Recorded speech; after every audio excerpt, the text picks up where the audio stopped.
This week, since Christmas is already this Saturday, I figured that we would do something a little bit different, and we would look at the evolution of a particular type of painting, or a depiction of a particular scene, over a period of almost 200 years. And this way you can get to see some of the differences in the different art movements and some of the representative artists from each of these movements. So we're going to be looking at the Adoration of the Magi.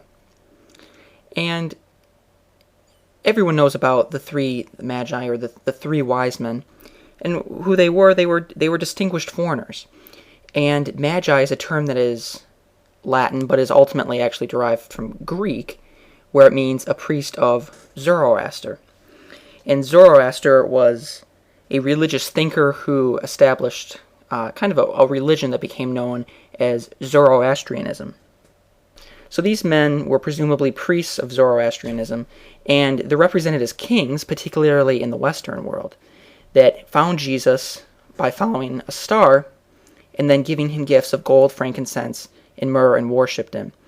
And in the church calendar, if you're Christian or a cool Catholic like me, that event is commemorated as the Feast of the Epiphany, which is on January 6th. And one kind of fun piece of history, just so you know, the names that are typically attributed to these three men are Melchior, Caspar, and Balthasar. So let's look at some of these paintings, and we're going to start off with the Italian artist Gentile da Fabriano.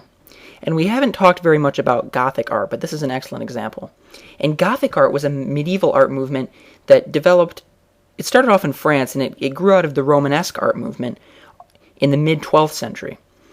And this movement of art was really concurrent with also the development of Gothic architecture. And I think most of us know what Gothic architecture is, but Gothic artwork, Gothic painting, is sometimes a little bit more difficult to identify.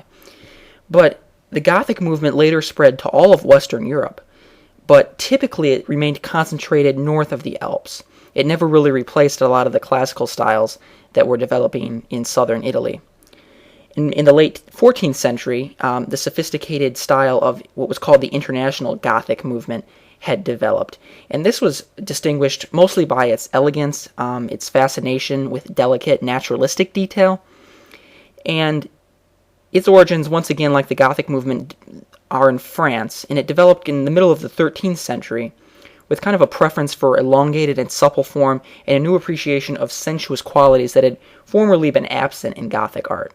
So this is an example of the International Gothic style, and eventually the Gothic movement was essentially replaced by Renaissance art. And the next painting we're looking at is an example of a Renaissance piece of artwork. The first painting of the week we ever did, St. John the Baptist, another example of Renaissance art. This depiction of the Adoration of the Magi is by Sandro Botticelli, another Italian artist. And what I want to call to attention in this painting is that kind of central structure beneath which the Holy Family, Jesus, Mary, and Joseph, are seated. And then check out this next painting, which is this was painted in 1496. The Botticelli was in 1475. And just for sake of completeness, the first painting we looked at too, the Fabriano, was in 1423. So this painting, which was painted almost 20 years later, you can see that Filippino Lippi, another Italian Renaissance artist, derived a lot of the material for his depiction of the Adoration of the Magi from Botticelli. You can see how the central structure is essentially the same. And the reason I wanted to do this was not only to enable you to see some of the differences between the different art movements, but to see how different artists borrowed from one another and how their styles developed and how different things were treated similarly and differently in these different paintings. Let's take a look at the next one. This was painted in 1563 to 1564, and this is by Jacopo Bassano, or Jacopo da Ponte, another Italian artist. And these are not all Italian, but this is kind of a different depiction. And then here we're going to jump ahead about 50 years to 1616. And this depiction is by the Flemish artist Peter Paul Rubens. And now we're out of the Renaissance movement. We're into the Baroque movement. And we haven't talked about Baroque artwork very much either. But the Baroque art is all about movement. When you see Baroque art inside architecture and buildings, it's always, big angels leaping out of the walls. It's religious in content, as is Gothic art and Renaissance art. And what you're going to find is that most of these kind of older art movements are associated very closely with religious figures, whereas the later art movements tend to sort of shy away from that. There's a very marked divergence, particularly at the end of the Baroque period, when we get into neoclassicism, where there's a renewed interest in Greco-Roman type themes as opposed to the religious themes that we saw in the medieval art movement. Also notice the placement of Jesus' hand on the head of the eldest Magus, and this is something that was borrowed from Fabriano. Just a few years later, to Diego Velázquez from Spain, another Baroque artist. And here's his depiction. And then 1632, about 10 years later or so, this depiction is by the Dutch master, Rembrandt van Rijn.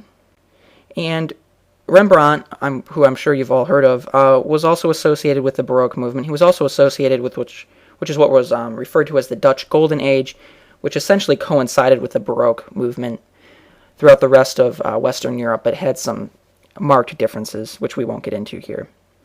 And then this last depiction, about 30 years after that, in 1660, is by Bartolomé Esteban Murillo, another Spanish artist who was also associated with the Baroque movement. So I hope this has given you some insight into the differences of different art movements and how ideas and concepts have evolved over time. Merry Christmas, everyone, and we will see you again after Christmas.